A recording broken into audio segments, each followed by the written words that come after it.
wewe unachopaswa kukifanya ni kujua mapenzi ya Mungu yaliyoandikwa juu yako, kujua neno la Mungu linasemaje kwa habari ya maisha yako.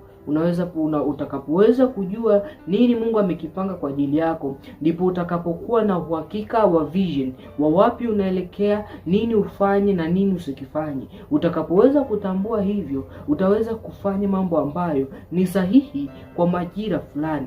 Biblia inatuambia vyema, kuna majira ya kila jambo.